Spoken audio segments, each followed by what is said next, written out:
ఒకడు ఒకవేళ దారి తప్పితే రెండోవాడు పట్టించుకోకుండా ఉండకూడదు.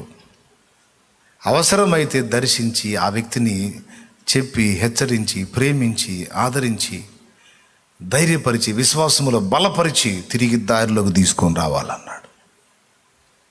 ఒకరినొకరు ఇలాగా త్రోవ తప్పిపోకుండా కాపాడండి, త్రోవ తప్పిపోకుండా కాపాడండి. చూడండి ఒక్కసారి మొదటి వచనం నుంచి. సహోదరులారా, ఒకడు ఏ తప్పిదమ్ములనైనా చిక్కుకున్న యెడల ఆత్మ సంబంధమైన మీలో ప్రతివాడు తానును శోధింపబడునేమో అని తన విషయమై ఆత్మ సంబంధులైన మీలో ప్రతి వాడు తానును శోధింపబడుతునేమో అని తన విషయమై చూచుకొనుచు సాత్వికమైన మనస్సుతో అట్టి వారిని మంచి దారికి తీసుకుని రావాలను. అదుగో, సాత్వికమైన మనస్సు, ఓర్పు కలిగిన మనస్సుతో, సహనము కలిగిన మనస్సుతో, భరించే మనస్సుతో అట్టి వానిని మంచి దారికి తీసుకొని రావాలి.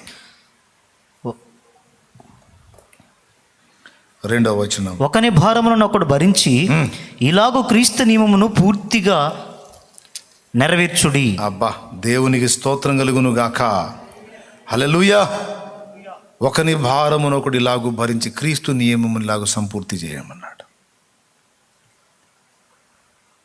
ఎవరైనా దారి తప్పిపోతే నువ్వేం చేయాలన్నాడు?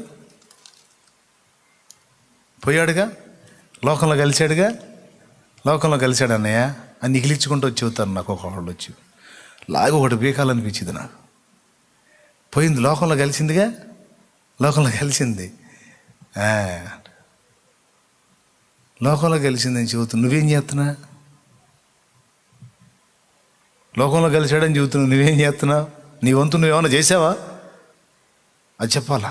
చాలా ప్రయాసపడ్డాను, కానీ ఎంత చెప్పినా వినలా, బలహీనపడ్డారు. ప్రార్థన చేయండి అన్నయ్య, నేను కూడా చేస్తాను, మళ్ళా ప్రయత్నిస్తాను. ఆ ఆత్మను దుష్టుడి చేతికి చిక్కకుండా కాపాడుకోవడానికి నేను ప్రయాసపడతాను అన్నయ్య అని చెబితే సంతోషపడతా. బాధ్యత కలిగిన బిడ్డలని. దారి తప్పారుగా, లోకంలో కలిశారుగా, లోకానుసార్లు అయ్యారుగా అని ఆనందంగా ఇగిలించుకుంటూ వచ్చి చెప్పడం కాదు. వారి విషయంలో కన్నీళ్ళు ఉండాలి, భారం ఉండాలి. మంచి దారికి తీసుకొని రావడానికి సాత్వికం, ఓర్పుతో వారి కోసం ప్రయాసపడాలి. అసలు యేసును గురించి ఎరగనటువంటి వాడిని తీసుకొచ్చి ఎరిగించుట కష్టం, కానీ ఆల్రెడీ ఎరిగి తప్పిపోయిన వాడిని యేసుతో జతగలుపుట తేలికైన పనే. దేవునికి స్తోత్రం కలుగును. ఎందుకంటే ఆల్రెడీ కొంత రుచి చూస్తున్నారు కనుక సాధ్యమే. అయితే అలాంటి పనికి పూనుకునే వాడికి ఓర్పు కావాలన్నాడు. లోకంలో కలిసిపోయిన వాళ్ళని చూసి మనం విమర్శించవచ్చు, గాయపరిచే మాటలు మాట్లాడవచ్చు. ఆ మాటల వల్ల వాళ్ళు తిరిగి దేవునిలోకి వస్తారనేది మన వెరితనం. రారు, ఇంకా దూరం అయిపోతారు. కాదు. అలాంటి దారి తప్పిన బిడ్డల్ని త్రోవలోకి తీసుకొని రావడానికి మనకి ప్రేమ, ఓర్పు, సహనం, సాత్వికమైన మనసు కావాలి. కాబట్టి ఈ ఒకరినొకడు అనేటువంటి ఈ మాటలు ఈ 4 కాదు, ఇంకా ఉన్నాయి. ఎక్కడెక్కడున్నాయో, ఏమేమి ఉన్నాయో మీరు కూడా ఎరుగుదురు. దేవునికి స్తోత్రం కలుగును గాక. కాబట్టి దయచేసి ఈ మాటల్ని సీరియస్గా తీసుకొని ఒకరినొకరు దేవుని పని కొరకు రేపటం, ఫ్యామిలీలో ఒకరికొకరు దేవుని పని కొరకు పురికొల్పుకోవటం. పేతురు మహనీయుడు అన్నాడు, నేను ఈ గుడారములో ఉన్నంత కాలము మిమ్మల్ని రేపుతానే ఉంటాను అన్నాడు. చూడండి, ఆ పని మనం తీసుకోవాలి. 2 పత్రిక, పేతురు రాసిన 2వ పత్రిక 1వ అధ్యాయము 14వ వచనం. నేను ఈ గుడారములో ఉన్నంత కాలము ఈ సంగతులను జ్ఞాపకము చేసి మిమ్మును రేపుట న్యాయమని ఎంచుకొనుచున్నాను. మనము ఎదుటివారిని దేవుని కొరకు రేపవలసిన వారమై ఉన్నాం. ఆత్మీయుడు చేసే పని అది, పరిశుద్ధాత్మ చేసే పని అది. న్యాయాధిపతుల గ్రంథం మీరు చూడగలిగితే పరిశుద్ధాత్మ ఏం పని చేశాడో చూడండి. శాంసన్ని న్యాయాధిపతుల గ్రంథం, ఇక్కడ సీమోను పేతురు నేను మిమ్మల్ని రేపుట న్యాయమని ఎంచుకొనుచున్నాను అన్నాడు. 13:25 చూడు. మరియు యెహోవా ఆత్మ జొర్యాకును ఎస్తాయేలుకును మధ్యనున్న మహానిదానులో అతన్ని రేపుటకు మొదలు పెట్టాను. అతన్ని రేపుటకు మొదలు పెట్టాను. దేవుని పక్షముగా రేగి యుద్ధం చేయటానికి దేవుని ఆత్మ సంసోనుని రేపుటకు మొదలుపెట్టాడట. పరిశుద్ధాత్మ దేవుని పని కొరకు, శత్రువుని ఎదిరించుట కొరకు మనల్ని రేపుతాడండి. అలాగే దేవుని సంబంధులమైన మనం కూడా మన ఇంటి వారిని, మన సహోదరులను ఆత్మీయత కొరకు, ప్రభు యొక్క కార్యము కొరకు, పరిచర్య కొరకు, భక్తి కొరకు రేపవలసిన వారమై ఉన్నాం. అన్న నన్నెవరు ప్రోత్సహించట్లేదని కృంగిపోవద్దు. నీ మట్టుకు నీకు ఎవరికి వాళ్ళకి ఒక్క వచనం చూపిస్తా. చివరిగా తిమోతికి రాసిన మొదటి పత్రిక 4వ అధ్యాయము 7వ వచనం అండర్లైన్ చేసుకో. నువ్వు నీ మట్టుకు నువ్వు దాన్ని గుర్తుపెట్టుకొని చూడు. దేవభక్తి విషయములో, అపవిత్రమైన దేవభక్తి విషయంలో నీకు నీవే సాధకము చేసుకొనుము. అదుగో, దేవభక్తి విషయంలో నీకు నీవే. అన్న, నన్ను ఆదరించే వాళ్ళు లేరు, నన్ను ప్రోత్సహించే వాళ్ళు లేరు, నన్ను బలపరిచే వాళ్ళు లేరు, నన్ను హెచ్చరించే వాళ్ళు లేరు, నన్ను దేవుని కొరకు రేపే వాళ్ళు లేరు, నన్ను దిద్దేవాళ్ళు లేరన్నా అని బాధపడుతున్న సోదరి సోదరుడా, ఈ మాటను దృష్టిలో పెట్టుకొని దేవభక్తి విషయంలో నీకు నీవే సాధకము చేసుకున్నాము అన్న మాటను తీసుకొని, ఈ మాట నాకు, మిగిలిన వచనాలన్నీ నేను నా సహోదరులకు చేయాలి, నా సహోదరులకు చేయాలనేది నా తీర్మానం. మరి లేకపోతే నాకెవరు? నన్ను ప్రోత్సహించేది ఎవరు? నన్ను రేపేది ఎవరు? నన్ను బలపరిచేది ఎవరు? నన్ను ఆదరించేది ఎవరు? నన్ను హెచ్చరించేది ఎవరు? ఎవరండి? ఈ మాట తీసుకున్నా, దేవభక్తి విషయంలో నీకు నీవే సాధకం చేసుకో. రైట్, ఈ మాట నాకు.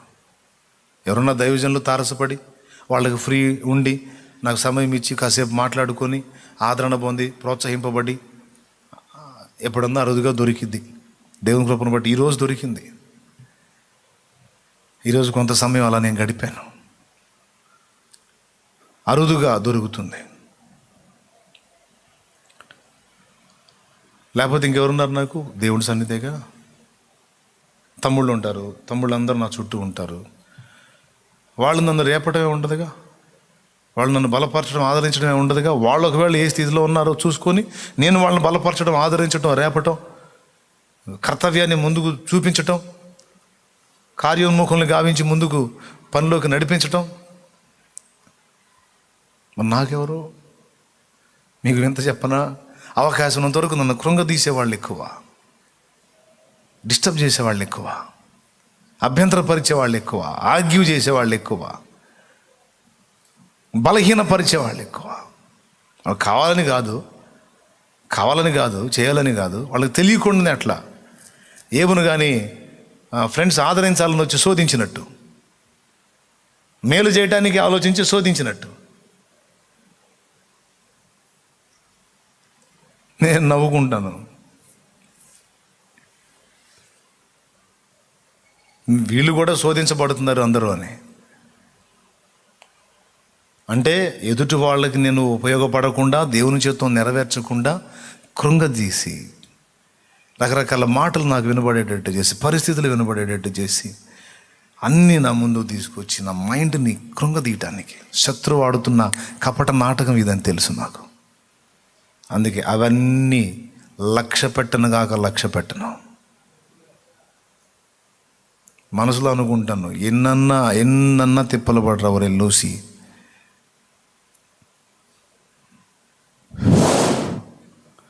దేవునికి స్తోత్రం కలుగును గాక. హల్లెలూయా.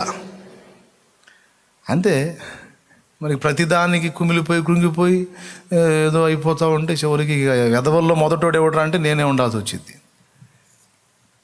స్టార్టింగ్లో అట్లా ఉండేవాడిని. దేవుడు నేర్పాడు, సున్నితమే కాదురా, కొన్ని విషయాల్లో కఠినంగా కూడా ఉండాలి. గౌరవించటమే కాదు, కొన్నిసార్లు గద్దించాలి అని కూడా నేర్పాడు. దేవునికి మహిమ కలుగును గాక. అందుకే కొన్నిసార్లు కఠినంగా కూడా నిలబడతా. స్టార్టింగ్లో అమ్మో ఇంత చిన్న మాట వస్తే చాలు దాని గురించి ఎంత గందరగోళమో, ఎంత ఇబ్బంది పడేవాడినో. తిండి తినేవాడిని కాదు. మరి దారుణం, ఆడపిల్ల కంటే దారుణం అన్నమాట. అట్లా ఉండేది నా పరిస్థితి. దేవునికి మహిమ. అట్లా అంటుండి ఇటు చేశాడు ఆయన. ఇటు పక్క దెబ్బలు తగులుతూ ఉంటాయి, మరో పక్క ఆయనను బట్టి ఆదరణ పొందుకుంటా తగిలి తగిలి తగిలి తగిలి తగిలి ఎట్లయిద్ది, గట్టిపడిపోద్ది. అట్లా ఎన్నెన్నో మాటలు తగిలి తగిలి అన్నీ తగిలి గట్టిపడిపోయింది. హ్యాప ఎవడేమనుకుంటే నాకెందుకు, ఎవరు ఏమనుకుంటే నాకెందుకు, నేను చేయాలనుకున్న కార్యం చేసి తీరతా. దానికి ఎవరైనా అడ్డొస్తే అవసరమైతే వాళ్ళని వాళ్ళు ఎంత సమీపస్తేనే ఇస్సిరి అవతల కొడతా. నేను ఎందు నిమిత్తం భూమి మీద పుట్టించబడ్డానో, ఏ ఉద్దేశం కోసం నన్ను భూమి మీదకి రప్పించాడో ఆ కర్తవ్యం కంప్లీట్గా నెరవేర్చే ఈ లోకాన్ని వదులుతా. అప్పటిదాకా వదలను. కర్తవ్యం నెరవేరేదాకా నేను వదలను. ఇది నా తీర్మానం. ఒకవేళ దేవుడు ఆయన నిర్ణయం ఎట్లా ఉందో నాకు తెలియదు. ఆయన నిర్ణయం కూడా అలానే ఉంటుంది. ఏదైతే నా ద్వారా జరగాలన్నది అదంతా జరిగిన దాకా నన్ను వదలడం. కాబట్టి నాకెవరు అని ఏడుస్తా కూర్చోను, పర్లేదు. ఎవరున్నా లేకున్నా ఏమైనా కాకున్నా నీతోనే నా పయనము. నీ ప్రేమ ప్రకారము యేసయ్య నీ పొందు నా భాగ్యము. నీ ప్రేమ ప్రకారము యేసయ్య నీ పొందు నా భాగ్యము. నీతోనే అనుబంధం, నీలోని ఆనందం, నీ ప్రేమ సాకారము యేసయ్యా నీ స్నేహము అనుకుంటా సాగిపోతున్నా. కానీ నాకు అవకాశం అంతవరకు బిడ్డలందరినీ ఓదారుస్తున్నా, ధైర్యపరుస్తున్నా, ప్రోత్సహిస్తున్నా, హెచ్చరిస్తున్నా, నేర్పుతున్నా, దిద్దుబాటు చేస్తున్నా. అన్నీ నేను చేయాల్సినవన్నీ నేను చేస్తున్నా. బిడ్డలందరూ మీ అందరికీ కూడా అదే నేర్పుతున్నాను నేను. జాగ్రత్త, ఈ కర్తవ్యం మర్చిపోవద్దు.